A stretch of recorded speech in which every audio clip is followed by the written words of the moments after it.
Seorang anak protes karena merasa terkekang dengan begitu banyak aturan di keluarganya. Lalu anak itu menganggap orang tuanya terlalu lamban untuk mengetahui perkembangan zaman dan selera orang muda. Maka dipaksalah si orang tua untuk mengubah semua aturan dalam keluarga itu dan membuatnya sesuai dengan kebutuhan si anak. Begitu juga ketika orang tua meminta si anak melakukan suatu tugas, harus lebih dahulu ada upah. Atau bahkan, untuk perkara belajar pun, si orang tua wajib memberi sogokan dahulu, baru mau belajar. Situasi yang mirip seperti itu juga kira-kira dihadapi oleh para pewarta Injil dahulu. Ketika Yesus diperkenalkan lewat perumpamaan yang konkret, misalnya sebagai roti hidup, pemikiran jemaat ternyata melulu hanya terarah pada soal makan minum.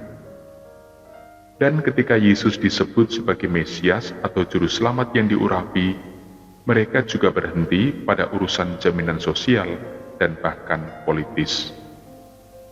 Sehingga Yesus dipersepsikan sebagai pemimpin politik melawan penjajah. Begitu juga ternyata dalam beberapa keadaan, tidak sedikit dari kita berteriak protes karena merasa tidak terpuaskan keinginannya terkait manfaat hidup beriman. Kita berpikir kehidupan beriman seharusnya punya efek langsung pada kebutuhan sehari-hari.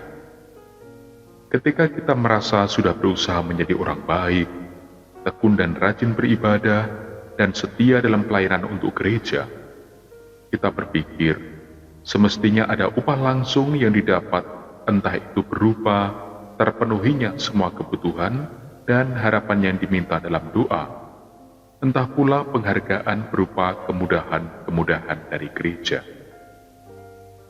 Kalau cara beriman begitu akan diberi nama, bukankah istilah infantil atau kekanak-kanakan yang cocok untuk menggambarkannya?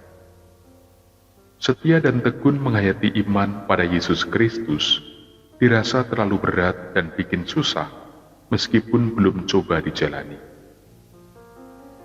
Ada banyak orang Kristen merasa harus lebih sibuk memikirkan kebutuhan hidup dan kemajuan usaha daripada membangun kedekatan atau relasi akrab dengan sumber hidupnya. Kita ingin dan terus meminta keselamatan, tetapi tidak punya waktu untuk dekat dan hidup bersatu dengan Sang Penyelamatnya. Atau juga ada anggapan, berpikir tentang Allah tidak lebih penting daripada persoalan hidup.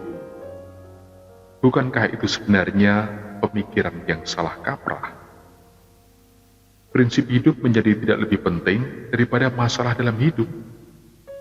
Karena itu, orang suka berbicara tentang kelahiran, tetapi menolak dan pantang berbicara tentang kematian. Ketika kita mendengar sabda Yesus, barang siapa datang kepadaku tidak akan kubuang, dan supaya aku membangkitkannya pada akhir zaman. Bukankah kita tiba-tiba merasa sangat beruntung dalam hidup ini? Ternyata semua sudah disiapkan sedemikian rupa oleh Tuhan Yesus dengan maksud sekedar demi kebaikan dan kebahagiaan kita. Tetapi, mungkin ini pun hanya berkesan sepintas, lalu dilupakan itu saja. Karena kita lebih suka berpikir keuntungan yang bisa dihitung dengan angka dan materi daripada yang sifatnya kekal. Jadi, betapalah kita ini sangat merepotkan, yang sebenarnya tinggal menikmati dan menjaga semua yang sudah disiapkan dengan baik oleh Tuhan. Kapankah kita akan mulai berpikir dan meyakini bahwa dekat dengan Allah akan merubah segala sesuatu menjadi lebih baik keadaannya, bukan karena bisa mendapatkan banyak, tetapi karena bisa mempersembahkan yang terbaik dari hidup kita kepada Allah. Semoga saja kita tidak pernah berpikir Tuhan terlalu bodoh dan lamban untuk memahami keinginan kita, melainkan dengan kerendahan hati, kita berusaha untuk menyesuaikan diri dengan kehendak Allah yang menginginkan kita hidup bersatu dengannya.